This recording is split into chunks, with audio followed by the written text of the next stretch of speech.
Hello, everybody. Welcome back into another edition of Prime Sports World. And on today's episode of the show, we're going to be talking about NFL free agency yet again today. Check that out. Please like, share, subscribe to the podcast if you don't want to miss any of our content. As we do all of the stuff, NFL, NBA, college basketball at some point.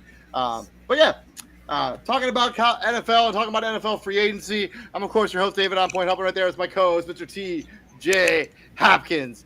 And TJ, happy Tuesday, my friend. I'm jumping ahead of myself already. I can't wait for it to be the weekend. I wish it was Thursday. That's one day closer to Friday, which is one day closer to the weekend. We're here to break down. So most of the dust is settled when it comes to NFL free agency. We still have a couple players out there like the Aaron Rodgers of the world, who's going to take his sweet ass time before he decides where he wants to play. And then you got Russell Wilson. You got some other, some small pieces here that are still available out there in free agency. But for the most part, most of the main pieces have been signed. We're going to talk a little bit about winners, losers, best value, worst value, and then, head-scratching decisions. Let's get right into it. Let's first start with the winners. And everybody, there's got to be winners and there's got to be losers, unfortunately. Let's talk about some winners. And then we'll get to the other side of that conversation with some winners. And TJ, I'll let you have the floor. You got a winner first? Might be a little biased, but definitely the Bears. Bears are a winner. For what would you say, 2 years? Yeah, 2 years. Brian Poles had to hear how he failed to invest in the offensive line and so on and so forth. The first year, the 7-10 year, the offensive line woes was kind of masked because Justin Fields could escape a lot of pressure and turn something out of nothing, right? Like players look like they were about to get blown up. He scrambles, and all of a sudden, next thing you know, he's down the field for a substantial gain. This following year, this past season, Caleb Williams isn't the runner that Justin Fields is, so he's holding on to the ball, hoping somebody gets open. And part of like that, plus the line not being good. So what does Brian Poles do first off in this offseason? Go gets Joe Tooney from Kansas City, gets the center from Atlanta. His name's escaping me. And Dahlham? It's Dahlham, right? Basically revamps left guard, center, and right guard. So that tells me he could still, with the 10th overall pick, go left tackle if he so chooses. So the Bears are a winner, are my first winner. Might be a little biased, but he did what Ryan Poles addressed the needs. Yeah, I'm going to stay in the NFC North, and I'm going to go to the Minnesota Vikings. I like the pieces that they brought in. I like the trade for Jordan Mason. I like that they brought in a corner. They brought in Byron Murphy. They re-signed him. They also brought in 2 offensive linemen from the Indianapolis Colts, in Ryan Kelly and I think it's pronounced Fries. And then building up that secondary, Minnesota. I mean, I guess J.J. McCarthy's probably going to be, unless Aaron Rodgers pulls a Brett Favre and ends up in Minnesota. I'm friends with a really good, one of good friends here in Fort Wayne with a diehard Minnesota Vikings fan. He says if Aaron Rodgers goes there, he will stop watching them for the season. Goes where? If Aaron Rodgers ends up in Minnesota, he will stop watching them. I just like what Minnesota did. I mean, they build up this offensive line. They bring back Aaron Jones, who was a big part of their offense. I love Jordan Mason on this football team. Another winner, Sam Darnold. Hey, get Yeah, paid, bro. yeah. Paid. I don't get paid. I like your Minnesota Vikings pick. I'm gonna put the Patriots on there too, because again, you got a lot of money. Like you're a bad team. Usually, when you're a bad team, it's easy and you have a lot of money. It's enticing to get people to come to you because they're not focusing on. Like, I mean, they want to win, but at the end of the day, the name of the game is like, hey, I'm trying to get paid. The NFL does stand for not for long. So Yeah. you got to make as much money you got as you can while you can. But at the same time, it's the foundation is kind of there in New England. You just have to hope that this new regime, this old new regime, brings it brings it out. Um, I agree with you. Yeah, I really like um, what the Patriots did. I mean, bringing in enough, just all over the place, offensive line help, defensive help. They did a big time job with helping their my offense brother, and their defense. they just signed Bradbury today Yeah, cool. That's a from the good move. from the Vikings. Another team that I'm really pleased with what they did. You got to talk about the Denver Broncos, right? I mean, Yeah. you bring in you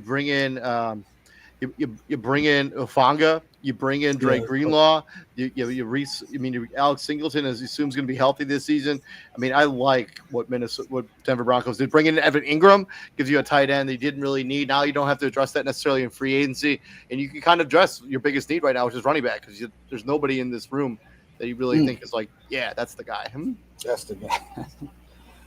This article, this is from the New York Times. They have Devontae Adams as a winner. I mean, in terms of mental stability, I would agree. Like you go from in a year span, you go from the Raiders to the Jets to the Rams, and there has to be some sort of comfort outside of being back in your home state of California. But to go from dysfunction to more dysfunction to some sort of stability in LA has to be and you're playing with a quarterback you know for a fact through hella high water is going to try to play. It takes a lot for Matthew Stafford to not be able to play a game.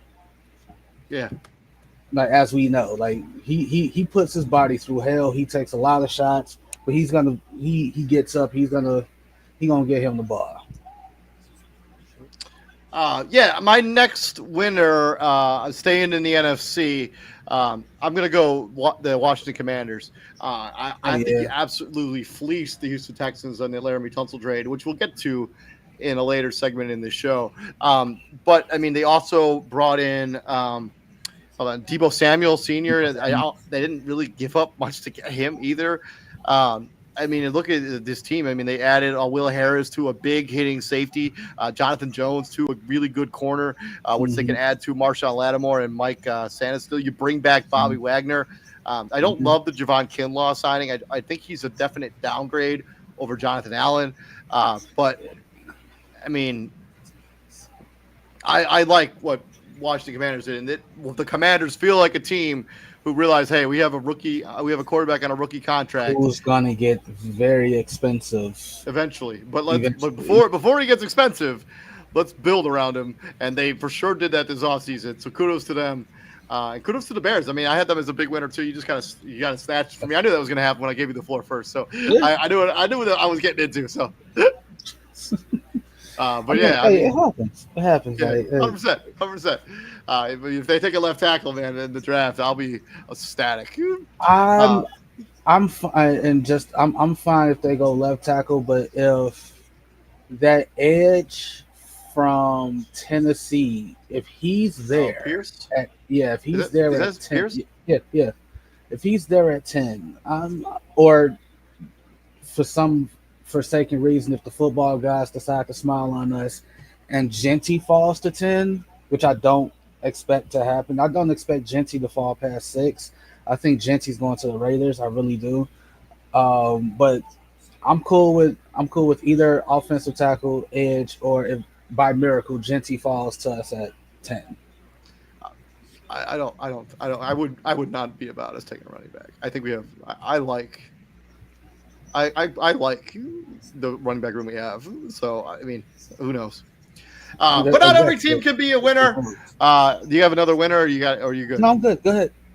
On the other side of that coin, not every team in NFL free agency can be a winner. Let's talk about some losers. Cincinnati. I got Cincinnati as a loser too. I want to hear your reason. Like, let's go. At some point in time, you have to realize when something's over, and this trio of Burrow, Chase, and Higgins, I think it's gone as far as it needs to go. And I understand, like you basically said, like what's more important, me proving that I'm not cheap or investing in my entire team. And you decide to say, hey, I'm not cheap. I'm going to tie all my money up in 3 players. And so that'll show the people no one can say I'm no longer cheap. I'm not a cheap owner. Yeah, you are, dude. Cincinnati Bengals are currently the only team. They're the only team in the NFL who have 4 guys making over $25 million right now. And we saw what that looked like last season. This is still a team that has holes all over the place. Yes, great. You proved you weren't cheap. You brought back T. Higgins. You brought back Jamar Chase. And Joe Burrow's still there. I mean, Trey Henderson's probably going to get an extension. Seems like they want to keep him now too. This is a team that we saw what they look like. And if you're a defensive back for the Cincinnati Bengals, you got to be looking at what they just did this offseason, bringing back Mike Gesicki on a big-time deal, which made no sense whatsoever. You got to be like, oh, there's no help coming for us in the secondary. We're going to be the same freaking team where, like, Cincinnati's super fun to watch. Like, they're going to be – offense is going to be – they're going to be a train wreck on defense again. So, and they talked about that on first. And they have an offensive line is trash. Like, yeah, Shannon Sharp specifically talked about that because again, like you paid these guys, Higgins and Chase, like you paid them, and I'm not saying they didn't deserve it. They absolutely did. But when you realize screwed themselves over by putting off this T. Higgins contract extension until the absolute last second when the wide receiver market has gotten way inflated. If you negotiated this contract, with T. Higgins a year and a half ago, we're talking about this contract being way cheaper and not having to spend $116 million to keep him around. And Jamar Chase, this is probably the good value for Jamar. He's probably arguably the best wide receiver in the NFL. This is pretty good value for him. Yeah, the Bengals, I got him as a loser too. Probably. Yeah, it's literally between him and Justin Jefferson as who's wide receiver 1 across the NFL. And so like basically this upcoming draft, you have to go all defense. I don't want to see not one offensive unless it's to address the offensive line. I mean, unless it's to address the offensive line, like you got to go all because we saw what you did last season. We saw you drop 30, 33, 35, 38 points a game in some games, and you still lost. Like you dropped 38 on the Baltimore Ravens, and you lost that game because your defense couldn't get off the field. Yeah, I totally agree with you on that. I'm going to swing a bit of a dark horse loser here. I'm going to go with the Chargers. The Los Angeles Chargers had a lot of money to spend in free agency this offseason, and what do they have to show for it? Like they brought back Mike Williams. They were one of these teams that they didn't want to spend a little bit extra money to bring in Evan Ingram. I mean, he would have fit perfectly in this offense. I mean, he brought in Najee Harris, was a nice piece, but that feels like a lateral move from J.K. Dobbins. And you lose Christian Fulton. I think they brought back Keenan Allen. I think they did. No, I mean, I don't think so. Not yet, at least. Not according to this, but I don't think has he even been released from Chicago yet? I don't think so. No, he hasn't. Yeah, I think he's still technically in Chicago. And like you bring back Khalil Mack after what was probably his worst season as a pro. I mean, you waive Joey Bosa, would make a lot of sense because he's been banged up a lot over the course of his career over the last couple seasons. He hasn't played a full 15 games, and I think it's a few. Even he hasn't played 15 games even in a couple seasons. So they're. I got the Chargers as one of my dark horse losers. I think the biggest loser, though, I think you're probably in agreement here, is the San Francisco 49ers. Oh We yeah. talk about purge of talent because this was always going to happen eventually with San Fran. They were never going to be able to keep this collection of talent together forever, and the bottom fell out this offseason. You lose some big time football players on your team. Darius Ward, Jordan Mason, Hufanga, Dre Greenlaw. They lose a backup left tackle who was really essential when Trent Williams was out. 49ers have to be a colossal loser in this conversation. Now I understand that the backup left tackle is a backup for a reason because hey, Trent Williams would start on anybody's team, right? But when you pay a backup starter money, Green Bay, you're gonna find out real fast why he's a backup. And I'm praying I'm wrong. Maybe he fits better in Green Bay than he did in San Fran. I wasn't even talking about him. I was talking about the dude who signed with the Kansas City Chiefs, who was the backup left tackle. They had Aaron Banks played guard. Same thing. It's literally it's the same conversation. It's the same conversation. So it's like I got Green Bay as a dark horse loser too, because from Aaron Rodgers to now Jordan Love, like receivers just don't go to Green Bay. Not the guys that you would expect, right? Like, okay, they signed Mecole Hardman today. So they got another speedy guy who like they got another speed, but that's basically what's on their roster. Like you have Jaden Reed, who literally that's what he is, right? You got Christian Watson, who that's what he is. Christian Watson with the ball in his hands is very dynamic. He's very fast. If he has a stride on you, he's gone. Yep. The fact that Cooper Kupp was available and you couldn't bring him in. Now he met with you. He chose to go to Seattle to play with Sam Darnold. Well, he basically chose to go back home versus going to play with Jordan Love. You couldn't trade. You saw what Deebo Samuel got traded for. You couldn't offer that to get Deebo Samuel in the building. Could you even get Green Bay could you even get San Francisco on the phone? Like, what do we do? Like, Devontae Adams literally could have came back, and I think things ended so badly there. Devontae Adams it's F y'all forever.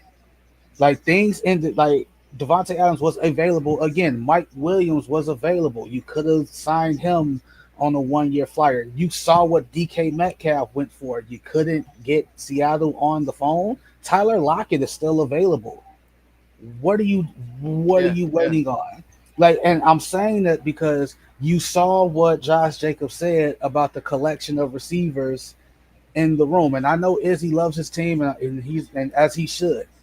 And his big talking point is you never know who is going to be on a week-to-week basis, but that's also the problem, because Jordan Love needs that one guy who I know for a fact, I don't care if it's week 1 or week 17, I can get him the ball, and there's nothing you can do about it. Like, so Green Bay not having that guy, maybe they address it in the draft. I don't know. Maybe.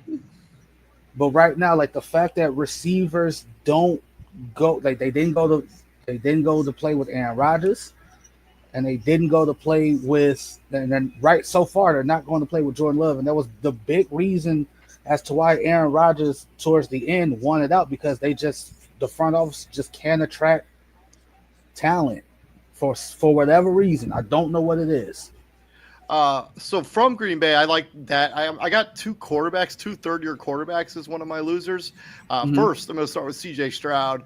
I will get to the Laramie Tunsil trade in a later segment in the show, but I cannot understand why a team that had offensive line issues last season would trade away their best offensive lineman for some draft picks that we don't know if they're going to be remotely as good as Laramie Tunsil. And they're not even incredibly valuable draft picks. That trade makes literally no sense to me. There's no incentive to trade him. And Laramie Tunsil was under contract for a while. And you have C.J. Stroud, who's still on his rookie deal, you could have this trade didn't need to happen. It doesn't make any sense whatsoever. Like other guys in the same division, it's Anthony Richardson. Anytime that your front office brings in Dan Jones to quote unquote be your competition, it's not looking good for you, my friend. Because Dan Jones, we've seen what Dan Jones does, and Dan Jones ain't good. So I'm just saying those two guys are my losers. CJ Stroud, not for a personal level, I just don't understand Texan decisions, and I haven't understood Texan decisions. Like, you got lucky that CJ Stroud fell in your lap, but don't run it into the ground the way you normally do. Yeah, that's kind of what the Texans. Don't Texan yourself. I mean, come on. Like, you had DeAndre Hopkins, like you trade him away for a bag of chips and some nothing. This CJ Stroud trade feels like a bunch of bag of chips and nothing. Like, I don't get it. Larry Tunsil, sorry. Make it make sense. I don't get it. I'm throwing the Dolphins, not the Dolphins, the Cowboys in there too. Again, I told you about Stephen Jones. They did make their first free agency signing since like 2015, where they spent over $8 million. So let's give them a little bit of credit. Anyway, the selective aggressiveness. I think Jerry Jones may have said that actually. No, that was Stephen Jones. They both, or maybe they both said it. I don't know. I mean, they're both psychopaths, so you know. The selective aggressiveness quote. Again, like I guess it means like we're being selective about who we go after, and we're going to be aggressive about it. So it's like that's a team, again, like the Cincinnati Bengals, who have waited to the midnight hour to sign key guys. Because who's up next? Micah Parsons. And Micah Parsons literally just saw what Myles Garrett got. Yeah. And Max Crosby. And Max Crosby. Yeah. And while Micah Parsons probably isn't better than Myles Garrett, he's looking at that Max Crosby deal like in his head, he's probably, hey, I'm better than him. Yeah. Now, again, people, I'm not saying Micah Parsons is better than Max Crosby. Addressing your running backs with Miles Sanders and Javonte Williams just doesn't feel like those are the main pieces that they brought in. I mean, when you look at their depth chart, looks similar to what we saw last season. I mean, they brought in Javonte Williams, Miles Sanders, and Dante Fowler Jr. and Jack Sanborn, who they took from the Bears. But that's about it. Yeah, and I don't know. Maybe they get the kid out of Iowa to be a running back for them, like because you need. Maybe he's still there at 10. I mean, Genty or whatever, draft 12 or whatever the pick they have. Yeah, like maybe. I don't expect him to fall out of the top 10 though. So. But again, that's another team. Like Cooper Kupp was right there. You need a number 2 to take the pressure off of CeeDee Lamb, and you don't get him. You don't get Devontae. You don't get like Tyler Lockett's available. You haven't talked to him as far as I've seen. It's just bad all the way around. You also have failed to address your offensive line. Like it's it's sort of in their quote unquote defense. The offensive linemen in free agency this particular cycle weren't needle movers really. Like, but it's not just this cycle though, David. I know. I'm just saying in this one particular, like there wasn't really anybody that you could bring in where you're like, okay, this changes the projection of our offensive line. Like those guys didn't exist this cycle around. I don't know. Like you saw what the Bears traded for Joe Tooney. You could yeah, 100%. Come on. Like, come on. Like, we didn't trade shit for Jonah Jackson either. So, yeah. Like, come on. Are you trying? Are you trying like you say you are? And then now you got this Twitter beef with DeMarcus Lawrence and he signed in Seattle and Micah Parsons. It was supposed to be like an introductory thing for DeMarcus Lawrence. Like the reporter in Seattle, I felt bad for him because he was put in such an awkward position because he was not there. He was not ready for that comment that DeMarcus Lawrence made. And all DeMarcus Lawrence said was like, I know I'm not going to win the Super Bowl in Dallas, so I came here. And the reporter's like, like you can just see it on his face. It's like, so you weren't going to win the Super Bowl there, but you think you have a better shot at winning one here? Like, do you see Yeah. who's in our division? It ain't that much easier here than it is down there, buddy. Like, I'm just Yeah. throwing that Yeah. out there. I got two other quick losers, and then we'll move on to some other stuff. I got the New Orleans Saints. Like they continue to just run this shit back, and at Beat some New point, Orleans. yeah, the Saints. Yeah, like at some point, because they No, I said decided they're gonna. you keep saying they keep running the ship. I'm like, yeah, they keep continuing to be New Orleans. Like that's Yeah, what like we talked about them on their season preview. Like they should be blowing this shit up. Like Derek Carr shouldn't be on the team anymore. Alvin Kamara shouldn't be on this team anymore. Chris Olave shouldn't be on this football team anymore. You bring back Juwan Johnson. I'll talk about Chase Young a little bit more in a few minutes. But they bring in Justin Reed from the Kansas City Chiefs. You bring back Tyrann Mathieu. I think Tyrann Mathieu actually like restructured his deal to make up some cap space. By the way, the Saints, whoever runs their front office, I can't remember his name right now, but that dude plays chess when everybody else is playing checkers because he was able to find a way to restructure a bunch of contracts on this roster to end up with a bunch of cap space. And we talked about this when we did their preview. Like they were in the hole bad, and at one point they had like the third most cap space. So kudos to him, man, that front office wizardry. Because I never understand how, like, all of a sudden teams can like convert contracts into signing bonuses.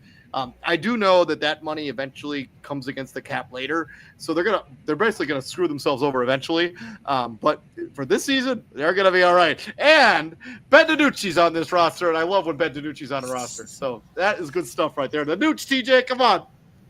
no. And my other one is the Kansas City Chiefs. I bringing in Jalen Moore. He's a backup for a reason. Trading away Joe Tooney is a really head scratching decision. Like Joe Tooney was who's a guard who turned into your best tackle because your other starting tackles couldn't stop getting caught for holding. Yeah. I just don't understand that trade decision. No. Here's the thing with Kansas City, because Kansas City right now is what New England was or started off as, right? Hey, Kansas City is saying, hey, as long as we got that man back there, we're fine. They did bring in Gardner Minshew, which I do like. Like as long as we got that man back there, as long as 15 is taking the snaps, we're fine. And for 20 years, we saw New England do the same thing. They say as long as 12 is taking the snaps and making the throws, as long as Tom Brady's out there calling the shots, we are gonna be fine. And that's kind of where Kansas City's mind frame is. I wholeheartedly expect them to go O-line in the draft because again, the two Super Bowls that you lost, you got your ass kicked. But every Super Bowl that you won has come down to a final play here or there. So you're winning your Super Bowls, but you're not dominating them as I guess people would expect. Another loser, the Jets, because they're the Jets. And I'm sorry, Aaron Glenn. And I'm sorry, Aaron Glenn. I'm sorry, Justin Fields. First off, Justin Fields, I don't give a fuck what nobody say. They on first that fucking ball. They on first take talking about some. This is it for him. This is his career. No, it's not. It's only a 3-year deal. Come on, no, it's not. The dude is. I only think Justin Fields is 25 years. He might be 25. 25. Yeah. He might just be 25 years old. Y'all better kill that shit. Like he reunites with some of the dudes he went to college with, which is awesome. And they do have some pieces there, offensive line pieces that are going to be really solid. From winners and losers, let's talk about just contracts, individual contracts in general. Let's talk about best value. I'm going down to Tennessee, and I'm going Kevin Zeitler, bringing him in on a 1-year deal for $9 million to play your guard. I mean, he's one of the better guards, underrated in the NFL. He goes from the Baltimore Ravens, and he goes up to Detroit this most recent season. I know he's 35, but he is a good football player, and I'm more confident now than I have been in a long time in this process. The Titans are taking a quarterback with the first overall pick, and they put Dan Moore, who's that signing you could talk about for days because it's pretty head scratching that you give him that kind of money given how good he's been. But they put some offensive line pieces around when they're going to put up Cam Ward as the number 1 overall pick. They do have some weapons there already for him. Kevin Zeitler, I think, is the best value free agent signing in my opinion. So, or the best contract. I had one more loser, and it was Anthony Richardson. Nothing more needs to be said because Daniel. Yeah. Well, some does need to be said. Daniel Jones got signed to the Colts, and Anthony Richardson cannot go into this thinking like, "Oh, it's just Daniel Jones. I'm better than him." Like, all right, keep fucking running. You gonna find out. Best 100%. contract. Oh,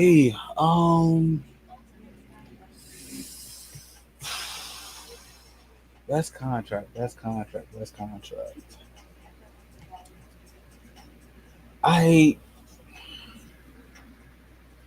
me think. Best contract, because hey, we saw some money get spent, man. Yeah. I also liked the DJ Reed contract to the Detroit Lions. I know they lost out on Carlton Davis III, but I think DJ Reed is a better football player. If you just break down their yards per target allowed by season, DJ Reed has been better every season in the last 5 years than Carlton Davis. I like the Sam Darnold contract in Seattle. Strictly for the years. It's just what is it? 3 years. It's a 3-year deal. Yeah, it's essentially a 3-year deal worth $120 million. By the way, interestingly, more 3-year deals were signed in this cycle than ever. Any other time? Yeah. So like again, I put it in it's very similar to what the Seahawks did with with Geno Smith. Is similar to what Tampa Bay is doing. Yeah. With Baker Mayfield. So it's like, hey, it's 3 years. If it works out, great. If it doesn't, it's just 3 years, and we'll see what this next crop of quarterbacks, what they look like. So I like that. So Seattle really is not hamstringing themselves. So it's like, hey, it's 3 years. I mean, Geno Smith's contract was going to be up next offseason. They were probably going to have to spend this kind of money if they wanted to bring him back anyway. So like they just accelerated that process, and they could take a quarterback this draft if they wanted to. If they want to. I like the Myles Garrett deal just for this. I wholeheartedly think that's what it was. I'm probably in the minority here. I'm the whole trade demand that he did. There was no part of me that ever thought that Myles Garrett was going to wear any other uniform than the Cleveland Brown uniform, because it comes back to the money, like the contract that he got. There's only one place he could have got that. Cleveland. Like everybody else. So like everybody's like, oh, he's going, like Detroit should go get him. They can't afford him. Yep. They can't afford him. So like every contender that they mock traded Myles Garrett to, those teams literally could not afford him. So let's talk about the other side of this coin. Let's talk about the worst contract signed. And in my opinion, it goes back to this New Orleans Saints debacle and what the decision making is there in New Orleans is Chase Young. I do not understand. Like, he was not that good for them last season, and yet they gave him a 3-year, $51 million contract. He had 5.5 sacks last season on 31 tackles. He played 742 snaps in a defensive. That's just not good numbers. And I don't like that. The money doesn't make sense. The decision making of New Orleans doesn't make sense. That's the worst contract in my opinion. I don't understand any part of that decision at all. I'm not saying it's the worst contract, but I don't like it. And it's nothing against him, but it's Grady Jarrett. Like, if Grady Jarrett had 8 sacks a year ago, then yeah, I'm with that, right? Grady Jarrett, I think, was 32, which is young, but in football terms, that's getting up there.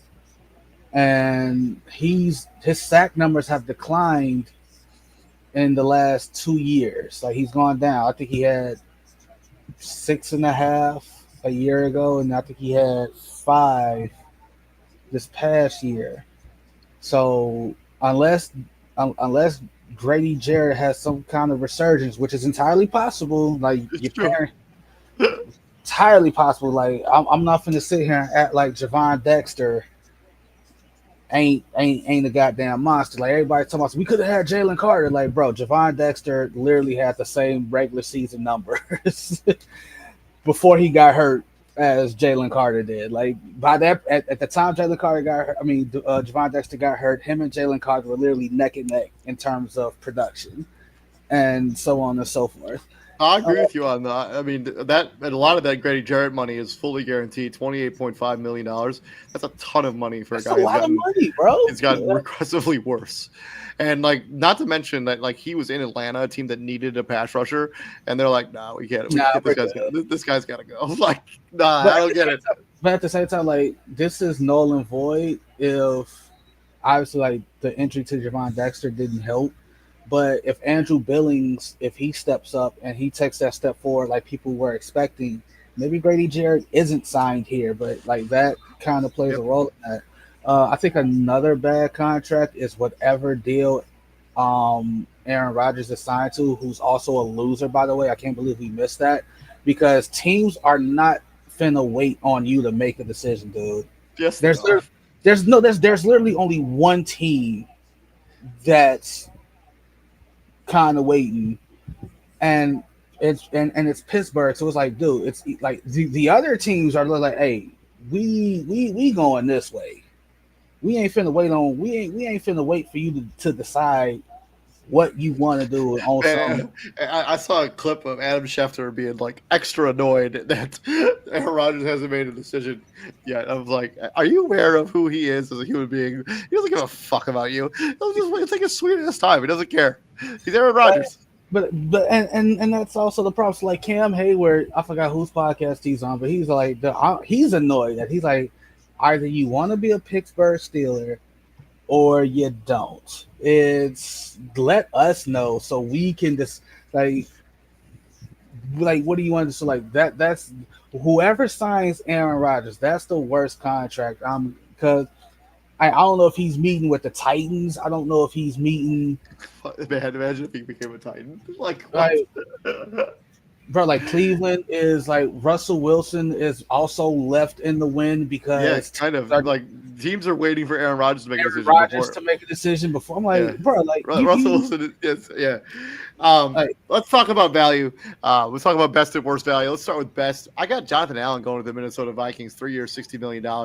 Man, I just think that he is he is a premier football player, and for the Minnesota Vikings to land him at a team friendly contract. I love this for the Minnesota Vikings. As much as I hate it as a Bear fan, he should be an absolute monster in the NFC North. Jonathan Allen. I'm going Drew Dahlman, 26 years old. 26. You got a premier center at 26. And Jonah Jackson. Like people like, oh, Jonah Jackson was injured. Yeah, he was also an all pro guard. And he goes back with Ben Johnson, like who and he goes coached, back to Ben Johnson, who coached yeah. him. Like it's funny how shit works, right? I like Debo Samuel. Like, is he still under contract? Yeah, they didn't resign him. They didn't extend him. Never mind. So, on the other side of that coin, let's swing over into worst contract. I'm going Javon Kinlaw to the Washington Commanders. I don't understand this money. I don't understand this contract. 3 years, $45 million with $30 million guaranteed. And I'm not one of those guys against people getting paid. No, get your money. But he had 4.5 sacks last season as a member of the New York Jets on a 1 year, $7.25 million. That 4.5 sacks is nearly as many sacks as he had his first seasons, four seasons in the NFL combined, where he was drafted by the 49ers. 5.5 for his career, 4.5 for one season. That money, it doesn't make a lot of sense. I would have kept Jonathan Allen for that kind of money. It's basically like $5 million a year less for a player who's not as good. It's terrible value. Worst value. I also am not crazy about the Milton Williams contract. 4 years, $104 million. Yes, he was very good in the Super Bowl, but like he was really he was behind on the depth chart by finding two other guys for a reason, and they're going to be paying this guy a ton of money. It's He the went to New sample England, size is right? what? He went to New England, right? Yeah. The But see, sample size is really that was my small. point. That was my point. That was my point. Like, hey, you a bad team. You got a bunch of money, so you finna in order for And people to leave of championship the 70 situations.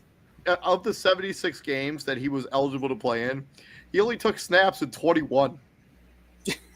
Damn. And they're paying him a shit ton of money. At the same time, I know he was very good in the Super Bowl, but at like the same this time, how feels much like of Al that is Davis back in the day where he sees the Super Bowl MVP. He's like, oh, we gotta have that guy on the gotta have roster. but at the same time, like how much of that is really his fault? Like how much of that is like his fault versus how much of that is we're just really deep here in Philly, But and you that's are really not the not point, right? going to see the Like, field a lot. yeah, I'm not disagree with you. It's not great money.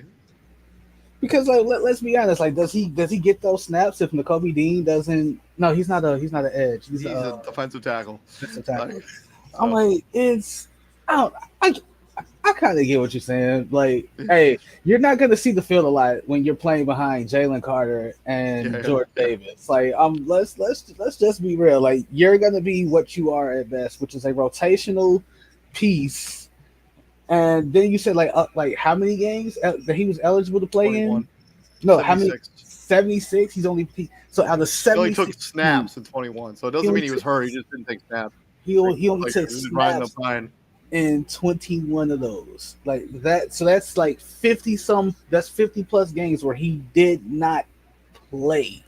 Yeah, like he was, like David said, like he wasn't hurt. He wasn't a scratch. Well, he may have been hurt. I don't know. I don't have that number in front of me. I just know he only played 21 of 76 games so like that's crazy. In fact, he's never played more than even 50% of the defensive snaps in any of the 4 seasons in the NFL. Man, hey, can I still throw a shot at Deshaun Watson for worst value? Yeah, but I might as well, right? Yeah, it's Deshaun Watson. The fact they had to restructure his contract again, so you're probably you've met with Russell Wilson, so that's probably another, I don't know, 20 to 30 mil. You're probably gonna have to sign. No way. He's not getting that kind of money. No way. Russell Wilson? He's not getting that kind of money, dude. You don't know that. I would be. I mean, what did he? What kind of? How much was he getting paid in Pittsburgh last season? He's still getting paid by Denver. I mean, he's not getting that kind of money. We're talking like $10 million. That's still $10 million that you could have went elsewhere, but you can't because you have. But you can't. So because you're starting the guy that you paid $250 million to is fucking hurt and likely gonna be hurt for the entire season. It's like that's a bad deal. That's deal because again, Jerry, like the Cowboys, they waited too late. So Micah is the Dak. It kickstarted with the Dak deal, and then CD Lamb is right behind that. Truth be told, and I'm happy they got paid. But again, worst value is probably the two Chase and Higgins. Again, happy they got paid, but you are hamstrung for the foreseeable future. Yep. Like they will literally be the most exciting team to watch in the NFL, but they will have to score 30 to win every game. And they're all and Joe Burrow, like that help that he wanted to get the offensive line, it's not coming. They don't have it. And Joe Burrow basically he's on first take at the Super Bowl week, right? Like it's week of the Super Bowl, and he's on first take, and they're asking him these questions, and yeah, he's basically saying we need these guys, but we also need more guys. So he's like, if we have to rob Peter to pay Paul, meaning if we got to pay Chase and pay Hendrickson, but trade Higgins or some iteration of that. So if we pay Chase and pay Higgins, which you just did, somebody's got to be the odd man out. I mean, they're the first team in the NFL, I want to say in NFL history, that had the leading passer, leading rush receiver and the number one sack guy and then miss the playoffs entirely. That just doesn't happen in the National Football League.